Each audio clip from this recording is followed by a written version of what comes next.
présente Cheikh. ñu nuyu ku nekk ci turam ak ci santam. waaw nga wax ci kaw de Cheikh. di leen masawu ci jotaay bi ak xat-xat yi am. soo waxul ci kaw doo ci génn. di leen masawu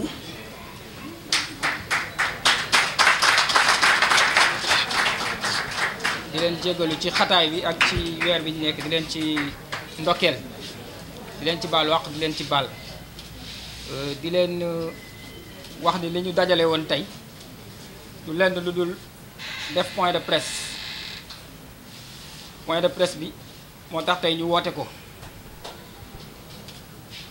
ñu am ci nag ay invité yi nga xam ni moom la DG général de la poste monsieur Pape Siré Dia yebal leen fii nii pour ñu ñëw ak délégation bu am solo parce que moom moo waroon teew waaye xat-xat yi ak liggéey bu metti moo waral moom mënul teew mu yebal délégation bu am solo délégation bi nag ñu ngi ciy jiital monsieur Pape Sarr ngeen tàcc ko bu baax teg ci suñu frère suñu xarit Lamine Gaye teg ci it Mohamed Cissé teg ci it ak suñu xarit suñu frère Farba Diouf ak Thierno Faye boo defee ñi ngi sant mbooloo mi yëpp di leen gërëm délégation boobu déjà yebaloon ak ñi mu àndal ñëpp ku ñu lim ak ku ñu limul rek ñi ngi leen di sant bu baax di leen gërëm di jox kàddu gi ak Saliou jóge ci département bi Saliou Ñing jóge ba taxet ci département bi nekk responsable APR bu mag nekk sama xarit nekk xaritu Souleymane ñu yàgg ànd mu koy jàppale mu am taxawaay bu am solo ci biir département bi mu nekk ci taset bu ko defee ñuy commencé rek point de presse bi bu ko defee ñu jox suñu invité yi ñu sant ci seen i kàddu li leen kilifa bi mag gi yebal muy le DG général de la poste monsieur Pape Siré Dia ma bëgg ngeen tàccuwaat ko bu baax xanaa dañ leen di jox kàddu gi rek ñu doxal ko ba ci kanam. waaw ginnaaw bu ñu sante yàlla julli ci yenentam bu tedd bi ñu ngi nuyu mbooloo miñ fi fekk ñëpp ci turu directeur général Pape Siré Dia di toftal ci nuyoo bi xaritam doomam jarbaatam Souleymane Ciss bi nga xam ne kenn dootu ko présenté donc ak collaborateurs yi mu àndal yëpp ci wàllu politique ñu ngi leen di nuyu ci turu directeur général Pape Siré Dia Souleymane directeur ne woon na bu ñu ñëwee ñu xamal la ne lii nga organisé invité ko ci pour mu ñëw dafa xat am ci lu mu nekkoon moo tax waaye nee na dimension bi mu toll ak yow at yëg-yëg bi nga am ci digganteem at moom bu sañoon loo def day ñëw toogandoog yow accompagner la ci parce que nee na bi mu la xamee ba léegi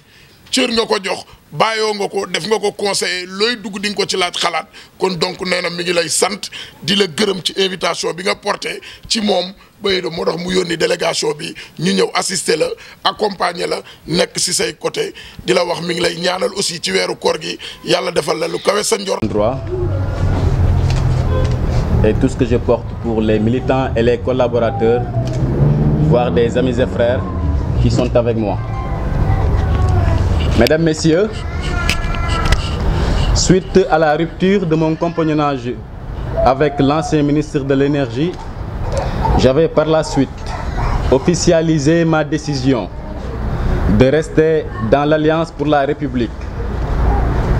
Ainsi, en novembre 2017, j'avais lancé avec des amis, des frères et sœurs, des militants et collaborateurs, le mouvement JEUVRE, Jeunesse Unie pour les valeurs républicaines, en restant équidistant de tous les leaders de l'APR. Une telle décision était motivée par le fait qu'on avait voulu montrer qu'il était possible, même étant jeune, de prendre d'importantes décisions en toute lucidité et conscience. Mesdames, Messieurs, je voudrais aujourd'hui officialiser notre décision de travailler derrière le directeur général de la Poste, M. Siré Dia, pour la réélection du président Macky Sall. Cette prise de décision s'inscrit en deux dimensions. Primo, le DG Siré Dia est un monsieur pétri de valeurs. Et les valeurs que nous défendons, il les vit. C'est un monsieur dont les qualités humaines sont immenses. Un monsieur fidèle et loyal au président Macky Sall. Secondo, le DG Siré Dia est le leader de l'APR qui traduit mieux en acte la vision du président de la République, son Excellence Macky Sall, en investissant beaucoup sur le volet social, ce qui permet aujourd'hui aux femmes thiessoises que sont nos mamans, nos sœurs, d'avoir des activités génératrices de revenus, mais également de lutter contre le chômage en offrant de l'emploi aux jeunes. Il est ainsi incontestable et incontournable, d'où son choix pour diriger la tête de liste départementale lors des élections législatives dernières. Mesdames, Messieurs, je ne saurais terminer mon intervention sans lancer un message à l'endroit de son Excellence le Président Macky Sall. Je lui demanderai de nommer un coordonnateur de l'APR pour la commune de Thiès, de nouveau, parce que ça a été déjà nommé. Certains responsables du parti sont sur le terrain et une bonne coordination des différentes activités permettra de maximiser l'électorat au soir du 24 février 2019. Sur ce, je voudrais remercier le directeur général Siré Dia qui joue déjà le rôle de coordonnateur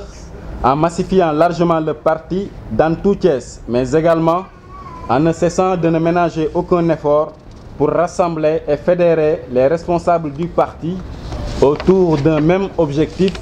qui est la réélection du président Macky Sall dès le premier tour de la présidentielle de 2019. Je vous remercie de votre aimable attention. Vive Siré Dia, vive APR.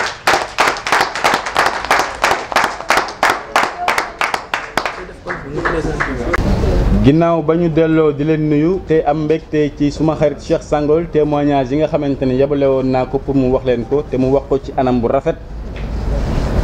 maa ngi wax ni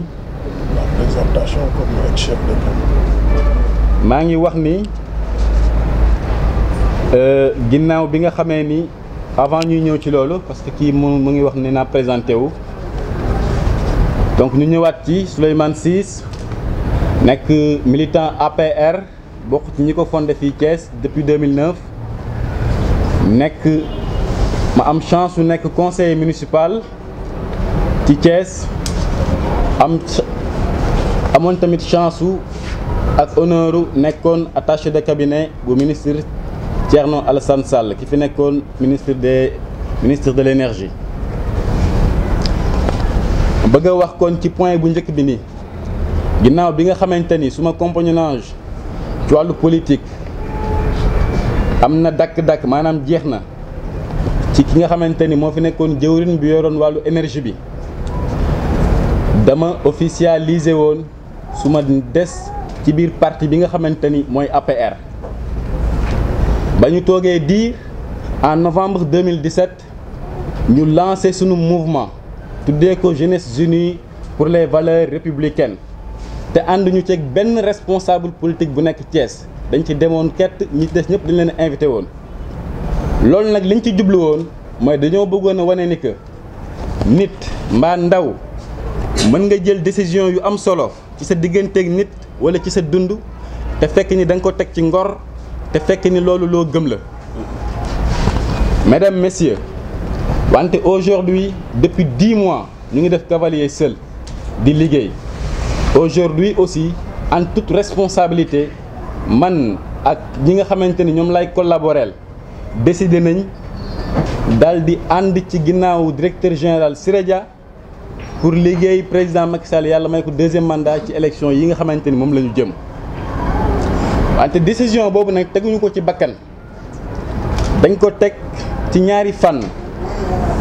bi ci jiitu mooy directeur général Siré Dia dafa nekk nit boo xamante ni dafa am ay valeurs te ñun valeurs yi nga xamante ni dañ koy défendre yi ñu gëm moom daf kaa dee dund. ñu gis ni aussi nit la boo xamante ni bu am ay qualités humaines la, nit bu respecté doomu aadama la, nit bu fidèle la ak it am loyauté daal di koy jëmale ci président Macky Sall. ñaareel bi nga xamante ni moo ñu poussé ñu gën a ànd ak moom mooy nekk na leader politique bi nga xamante ni fii ci Thiès ni mu comprendre vision président Macky Sall benn leader comprendre wu ko noonu. Et c'est la raison pour laquelle muy investir lu bari ci volet social, ndax ku ne xam naam am na ay responsables yu nekk ci parti bi ñu ngi liggéey ci terrain bi, wante liggéey boobu noonu pour ñu mën a maximiser maanaam pour ñu mën ko am ay résultats yu baax ci élection présidentielle yi ñu jëm, il faudrait mu am une bonne coordination, am ku ko jiite. ci loolu nag mënuma bañ a remercier encore une fois le DG Siré Dia bi nga xamante ni moom daanaka dafay doxinu coordonnateur di massifier parti bi fépp ci Thiès, mais aussi di rassembler ñi nga xamante ni ñoo bokk APR ak sax ñi bokkul APR ngir lan benn objectif bu ñu am mooy élire le président Macky Sall au soir du 24 février 2019. lii laa amoon loo xamante ni moom laa doon tënk.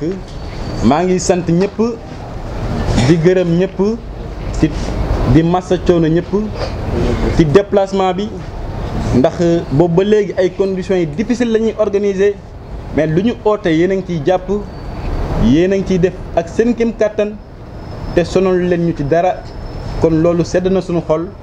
te incha allah yàlla dinañu defal ndam. jërëjëf.